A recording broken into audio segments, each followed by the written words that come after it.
Hoje nós daremos início a mais uma série de estudos. Ao longo do primeiro semestre nós abordamos as 3 cartas de João, do apóstolo João, bem como as 5 primeiras cartas de Cristo enviadas às igrejas na Ásia, e que também foram registradas pelo apóstolo amado, o apóstolo João. Depois nós passamos por alguns salmos e cá estamos dando início a uma nova série, e essa no Evangelho de Lucas. Alguns dos irmãos que nos acompanham desde o RUD, eles se lembram que nós demos início aos estudos na Escola Bíblica Dominical, justamente nesse Evangelho. Porém, nós não chegamos nem perto de concluirmos esses estudos. Na ocasião, nós estávamos olhando para esse Evangelho de uma maneira um pouco diferente. Nós estávamos tratando ali como estudos, como palestras, de certa maneira, e agora nós vamos olhar para aquilo que nós veremos aqui de uma forma um pouco diferente, como mensagens, como pregações. Se eu pudesse, eu posso, né? Porque eu que estou conduzindo esse estudo, dar um nome aqui para essa série. Eu diria que essa série poderia ser chamada de a melhor história já registrada e contada. Afinal de contas, nós estamos falando sobre a história do próprio Evangelho. Todos nós gostamos de histórias. Eu sei que você gosta de histórias, seja ela contada pela leitura de um livro, seja ela por um filme ou coisas semelhantes. Isso porque Deus nos fez assim. Desde pequenos nós somos atraídos por histórias. E as histórias, elas são interessantes porque elas conseguem cativar tanto adultos como também crianças. Tanto pessoas que são iletradas como pessoas que são doutores. As histórias têm um poder de fazer com que as pessoas parem de espirrar para terminar de ouvir aquela história. Que cessem a sua vontade de ir no banheiro para que elas possam ouvir o finalzinho daquela história. E o que nós temos diante de nós no Evangelho de Lucas é justamente a melhor de todas as histórias. Não há barreiras para uma boa história, a não ser aqueles que contam a história. Mas, no nosso caso, nós não temos apenas um autor, que é o contador de histórias ímpar, alguém realmente diferenciado, mas nós vamos lidar aqui com uma obra escrita por esse autor, que é, na verdade, o melhor e maior contador de histórias que já existiu. Sim, Lucas é esse personagem. Ele não escreveu aqui romances ou histórias fictícias, mas ele registrou verdades indiscutíveis, colocando-as de forma clara, ordenada e substanciada. Enfim, Lucas, ele escreveu não apenas uma breve história. Lucas escreveu 2 volumes.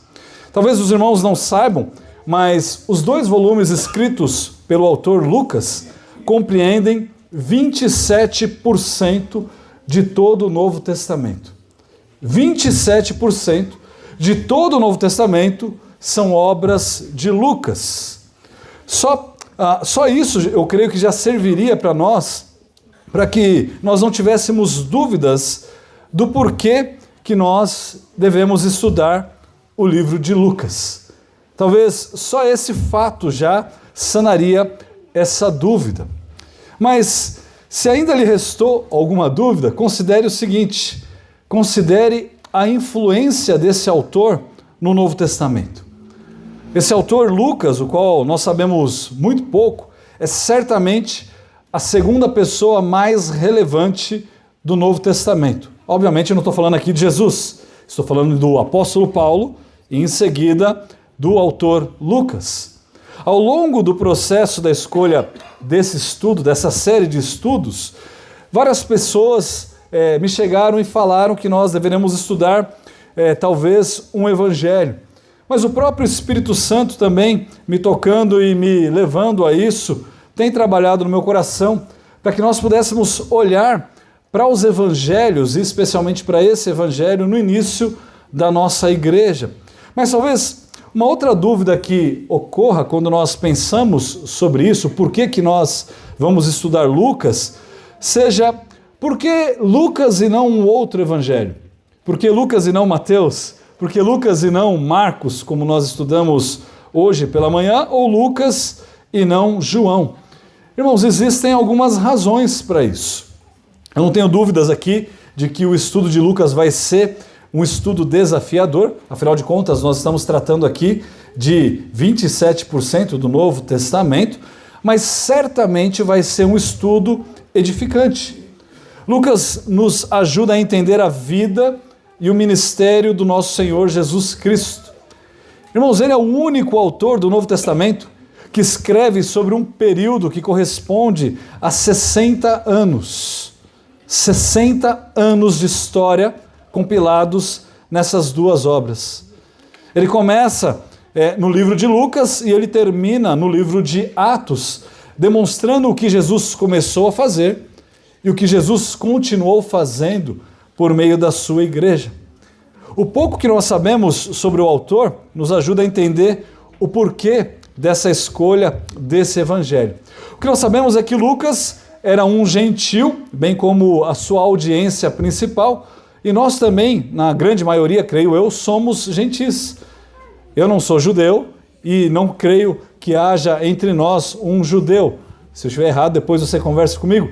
Mas eu creio que a grande maioria de nós aqui não são judeus. Isso vai nos ajudar a entender algumas coisas que eventualmente são colocadas para nós nesses evangelhos, em especial nesse evangelho. O evangelho de Mateus ele foi escrito para um público judeu, com características judaicas.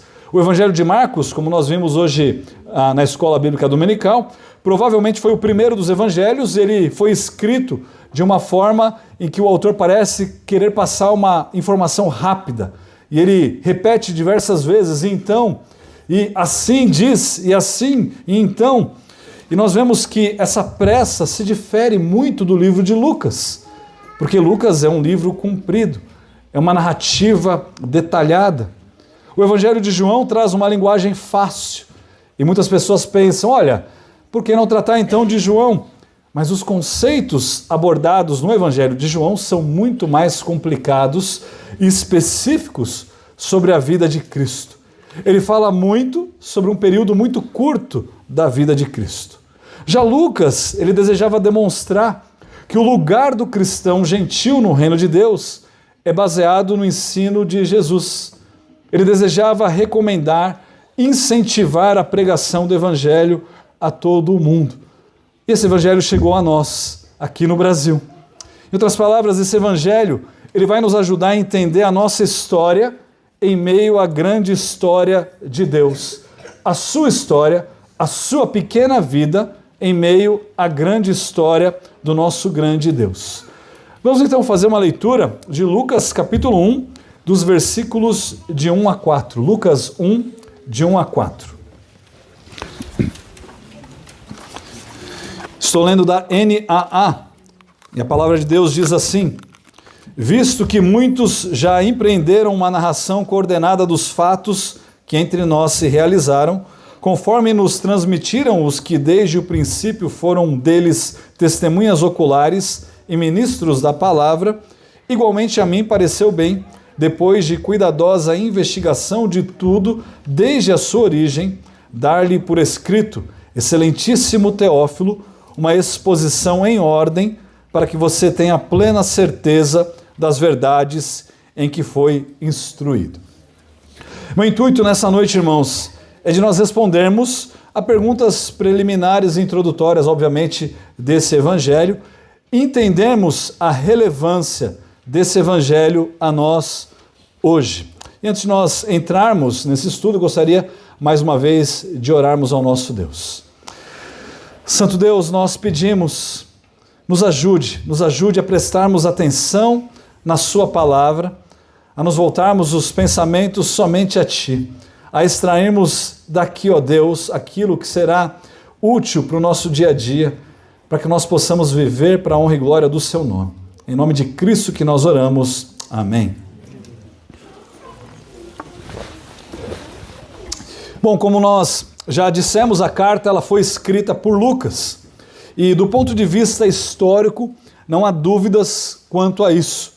Absolutamente todos os historiadores, teólogos e até mesmo hereges concordam com o fato de que Lucas foi o autor dessa obra.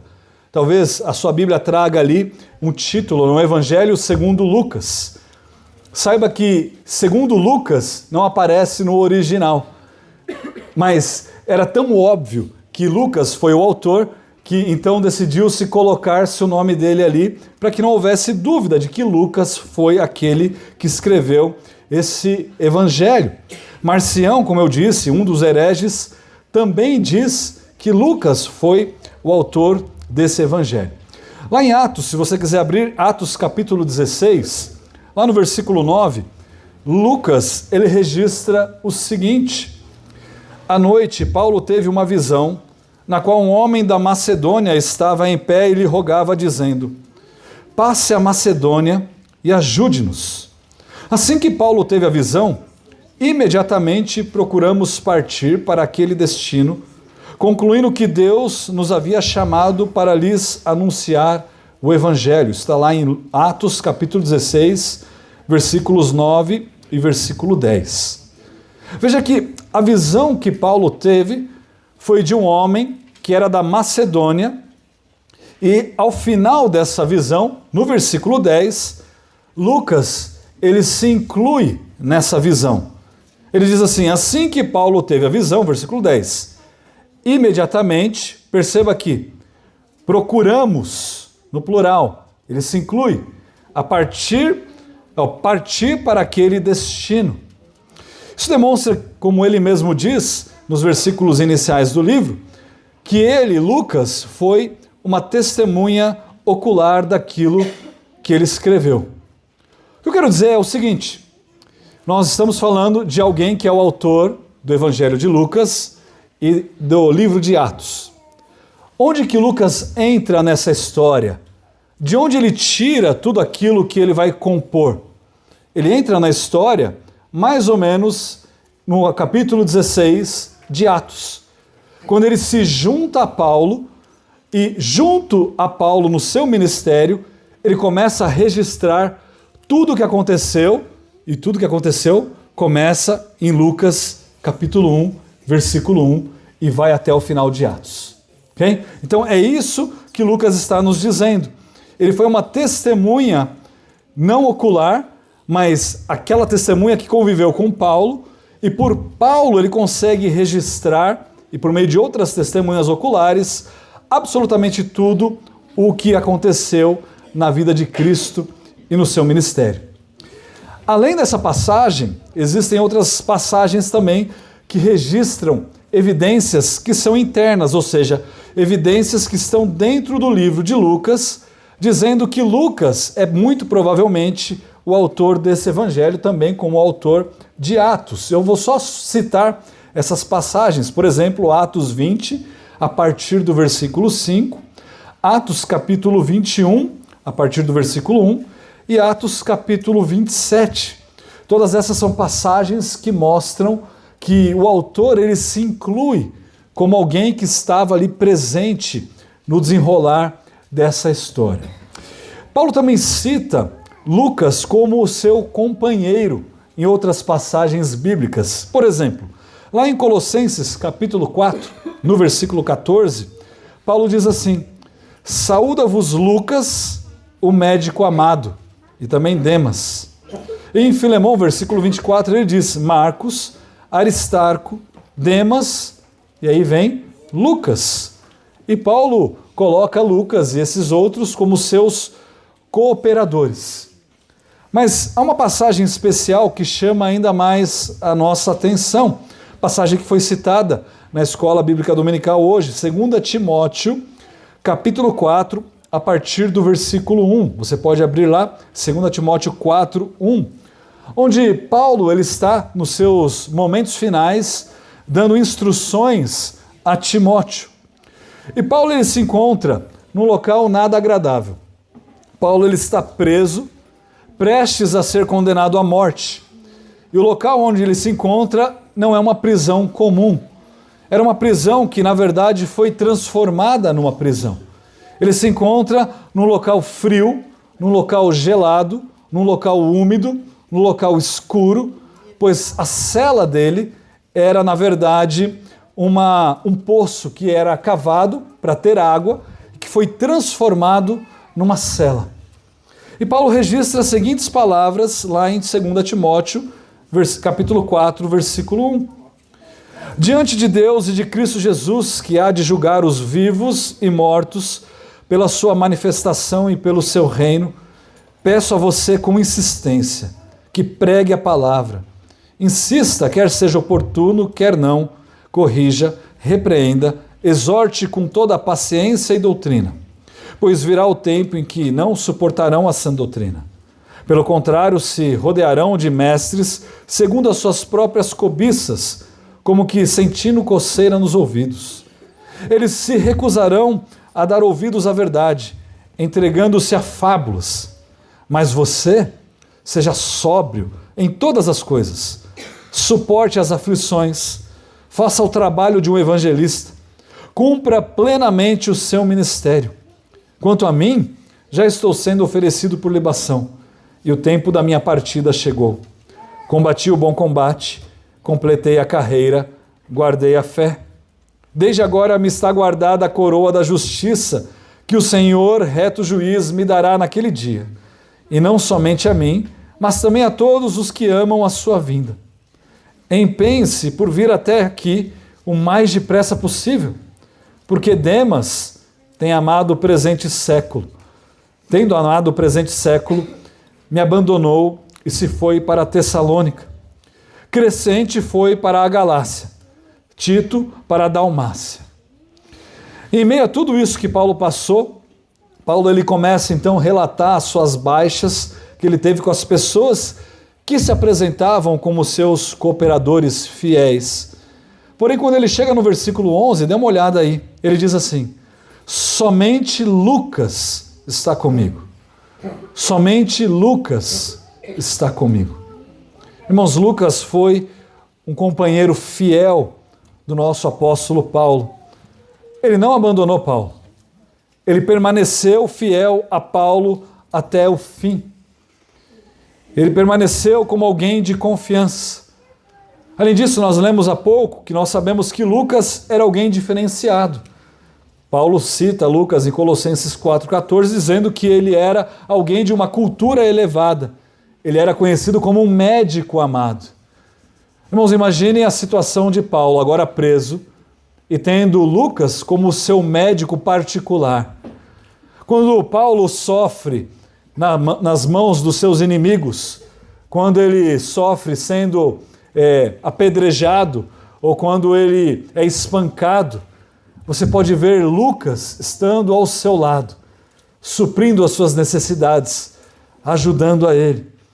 E ao ler os seus escritos, em comparação com os outros livros do Novo Testamento, nos salta aos olhos a maneira mais aprimorada de Lucas escrever.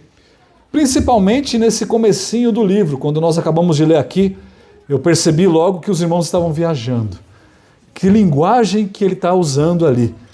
Se ele falou que vai usar a NAA, eu não vou usar essa Bíblia, porque eu não entendi absolutamente nada do que ele leu.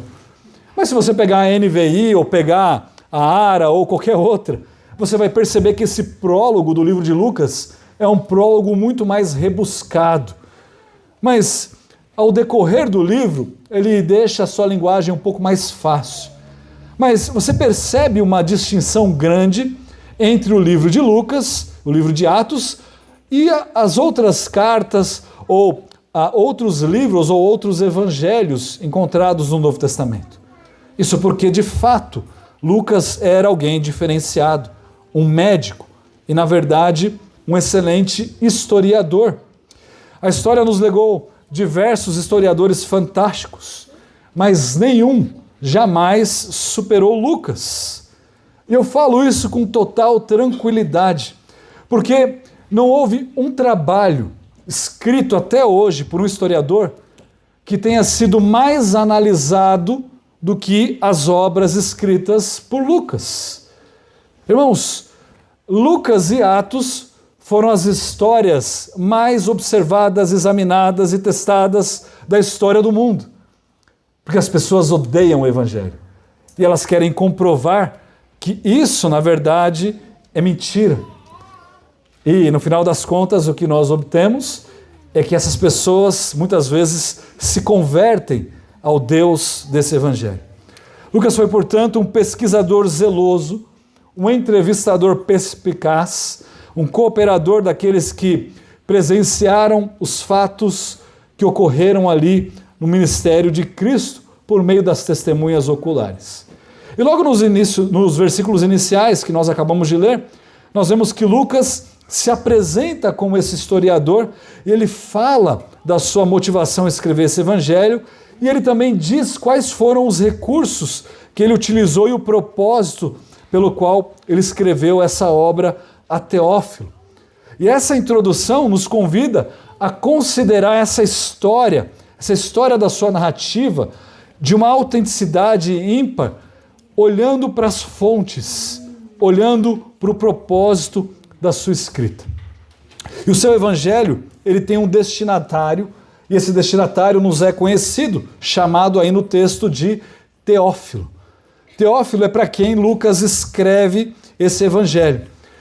E esse nome tem gerado diversas possibilidades, porque algumas pessoas olham para Teófilo e imaginam que Teófilo era alguém a quem Lucas endereça tanto o seu evangelho de Lucas e também o livro de Atos, e sendo, na verdade, não uma pessoa real, mas apenas um símbolo. Então as pessoas muitas vezes imaginam que não se trata aqui de alguém de carne e osso, mas um símbolo, e ele está escrevendo para aquele que é, segundo o nome, um amigo de Deus, Teófilos, o Teófilo. Agora, há outras pessoas que pensam que Teófilo foi um homem rico, um proprietário de escravos, e que o próprio Lucas foi um dos seus alforriados. Essa é uma outra teoria circular.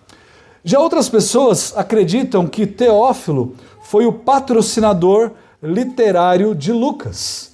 E talvez essa seja a corrente mais comum entre os teólogos. As pessoas imaginam que Teófilo era alguém que tinha muito dinheiro e que bancou a produção desse trabalho de Lucas, porque escrever um livro hoje em dia é muito mais fácil e barato do que escrever um livro na época de Cristo ou na época de Lucas. Agora, o que nós sabemos com certeza é que Teófilo era alguém que tinha uma posição importante, ele era alguém realmente relevante. Isso do ponto de vista social ou do ponto de vista político. Não é à toa que Lucas o endereça chamando de excelentíssimo Teófilo.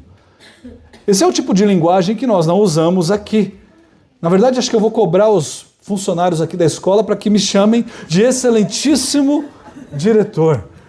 Não vai dar certo. Mas quando nós lidamos com os ministros do STF, é isso que nós vemos. Excelentíssimo, excelentíssimo. Ou seja, era alguém que tinha uma importância ímpar. E muitos são levados a crer que Teófilo era alguém favorável ao que Lucas escreveu. Como eu disse, o nome dele é amigo de Deus. Mas o contrário a isso é muito mais provável. Nós também podemos imaginar que Teófilo não fosse alguém necessariamente favorável ao Evangelho. E o que Lucas está intentando aqui é escrever e demonstrar por meio da sua escrita, por A mais B, que aquilo que ele ouviu, e aquilo que ele registrou, e aquilo que Teófilo estava ciente, de fato aconteceu. Mas que não necessariamente era algo que Teófilo concordava e gostava. Um exemplo disso nós temos, por exemplo, com as Institutas de João Calvino.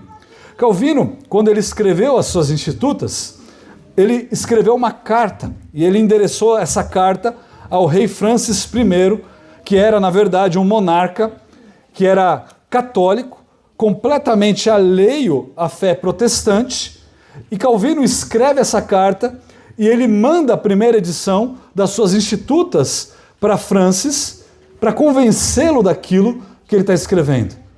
Não porque o rei Francis concordava com ele, mas porque ele queria que ele concordasse com ele. Eu creio que Teófilo ele muito bem poderia ser uma referência a Teófilo ben Ananias, que na verdade foi um sumo sacerdote em Jerusalém, que viveu e foi o sumo sacerdote entre os anos 37 e 41 depois de Cristo. Ou seja, Teófilo era ninguém menos do que o filho de Anás, o sumo sacerdote, e cunhado de Caifás, também sumo sacerdote. Vocês perceberam o que eu estou dizendo aqui? Talvez seja algo que exploda a sua cabeça nesse momento. Lucas registra em Lucas capítulo 3, versículo 2, o seguinte: sendo sumos sacerdotes Anás e Caifás, a palavra de Deus veio a João, filho de Zacarias, no deserto. Nós temos o registro de Anás e Caifás como dois sumos sacerdotes ao mesmo tempo naquele local. Eu me lembro nas aulas de teologia, essa pergunta sempre voltava aos professores. Mas por que dois? Por que dois? E talvez a resposta não seja o porquê dois, mas por que a menção desses dois? E se nós considerarmos que Teófilo é filho de Anás e ele aqui é parente de Caifás, nós conseguimos entender por que a menção desses dois como sumos sacerdotes ali naquela região. Ambos, Anás e Caifás, participaram tanto do julgamento de Jesus, como também da perseguição dos apóstolos do nosso Senhor Jesus. Irmãos, isso tudo significa que o Evangelho de Lucas e o livro de Atos não são meramente livros escritos para falar sobre os acontecimentos da vida de Cristo e escritos a um público gentil, uma mensagem de glória, mas foram livros escritos como livros apologéticos, defendendo a fé cristã. Ou seja, Lucas, ele está endereçando o seu livro a Teófilo com o intuito de mostrar a ele que aquele homem, cujos seus familiares crucificaram e os apóstolos a quem eles perseguiram, era de fato o Messias prometido e os seus apóstolos. E o que Lucas faz é demonstrar que tudo aquilo que aconteceu, aconteceu debaixo do seu próprio nariz. Teófilo, o que eu estou dizendo para você é a mais pura verdade.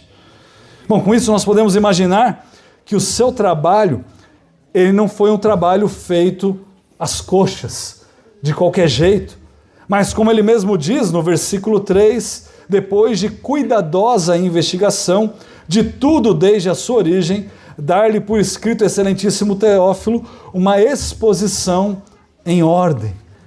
Foi um trabalho cuidadoso, com cuidadosa investigação e uma exposição em ordem.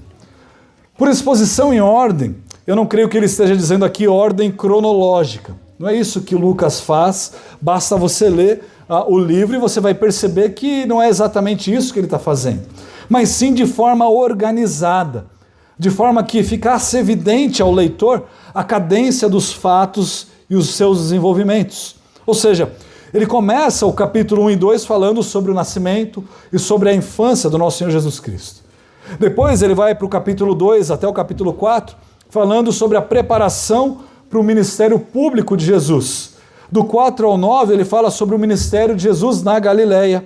E depois ele fala sobre, do 9 ao 19, sobre a sua jornada a Jerusalém, ou seja, até a cruz. E depois, nos capítulos finais, ele fala sobre a paixão de Cristo, a vitória de Cristo, o triunfo de Cristo e o envio dos seus discípulos. Agora, a pergunta que nos fica é: qual que é a relevância disso tudo para nós hoje? Por que nós devemos estudar isso hoje? Por que nós perdemos esses minutos aqui falando sobre esses versículos iniciais do livro de Lucas? Irmãos, eu acredito que há muita relevância. Nós vivemos já numa era nomeada por muitos como a era da pós-verdade. Se você julgava que a sua mãe ou a sua avó era alguém que acreditava em tudo que via na TV, talvez você seja essa pessoa hoje em dia com as inteligências artificiais. Alguém te mostra um vídeo e você não sabe se esse vídeo é verdadeiro ou é falso.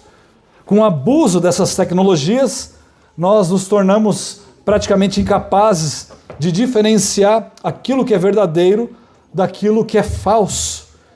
Mas isso não acontece, ou começou a acontecer a partir das inteligências artificiais. O homem, por natureza, é alguém alheio à verdade. Ele substitui a verdade pela mentira. Não é à toa que o apóstolo Paulo fala isso lá em Romanos capítulo 1, versículo 25. Eles trocaram a verdade de Deus pela mentira, adorando e servindo a criatura em lugar do Criador, o qual é bendito para sempre. Amém. Esse evangelho nos é relevante hoje, pois ele demonstra que a fé cristã não é um mito, mas é uma verdade factual. A fé cristã é verificável. O que esse evangelho faz é minar toda a incerteza que um agnóstico possa ter sobre a sua vida e sobre a vida de todos nós, e sobre a vida e obra do ministério do nosso Senhor Jesus Cristo.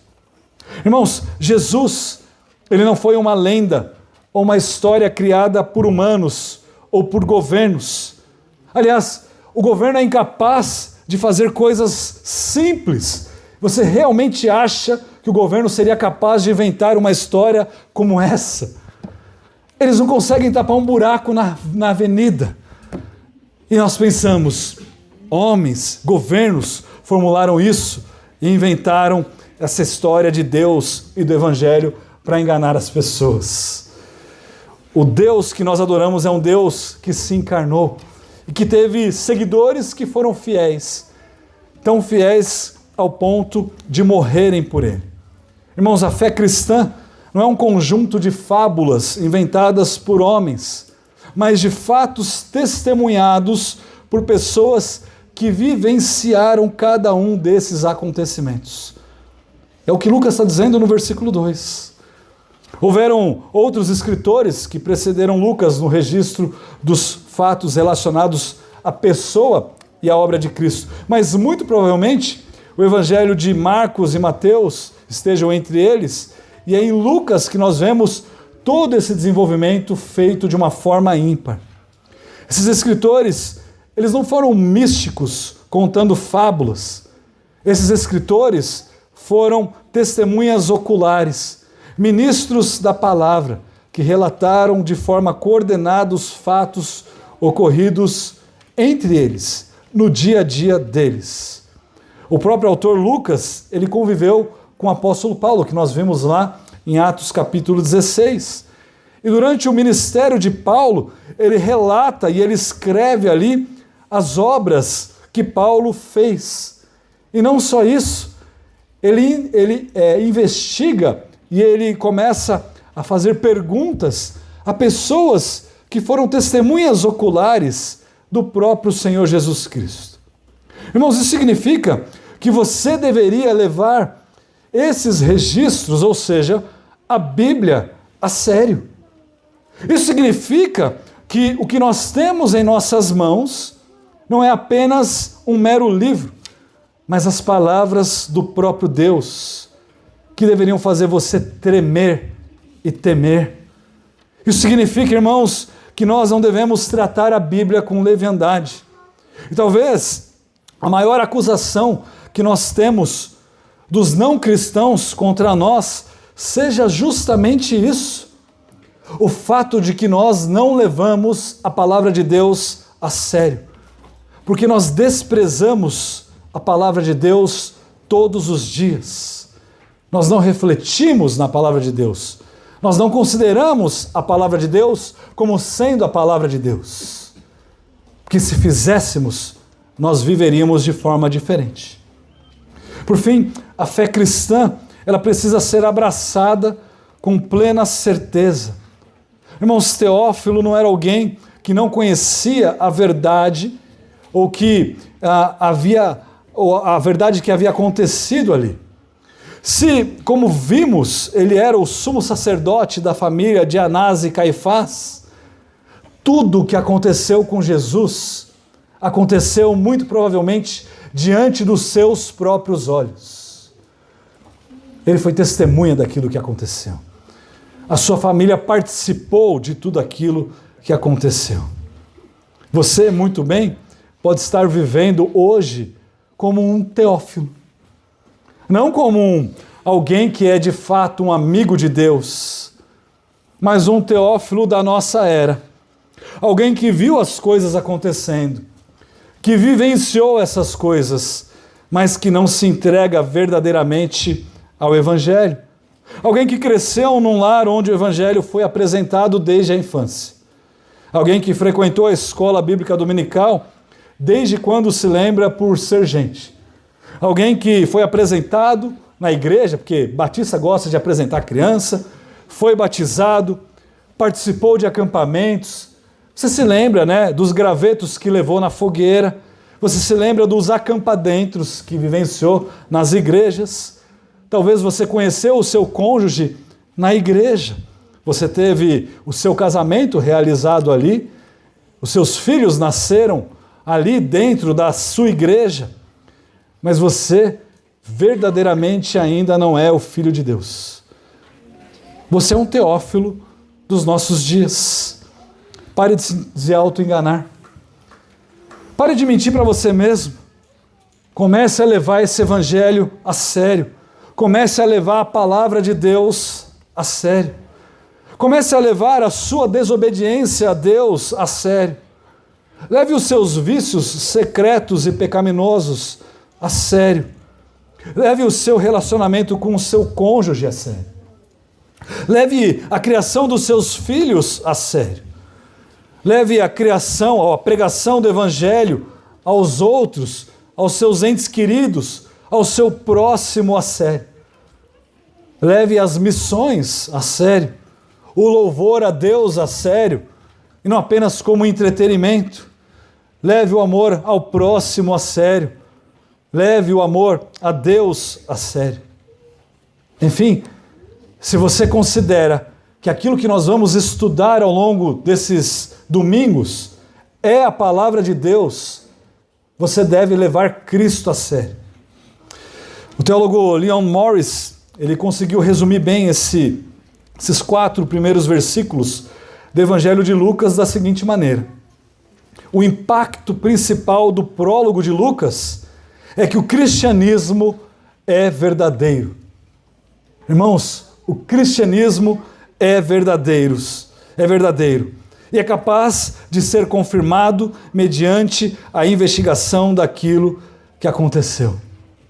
Que você não tome essas verdades por pura criatividade e engenhosidade humana, mas que você leve a palavra de Deus a sério e passe a estudar a palavra de Deus com um novo olhar, vendo que aquilo que está registrado aqui foi registrado para que nós pudéssemos viver uma vida santa e adorar ao nosso Deus da maneira que Ele deve ser adorado.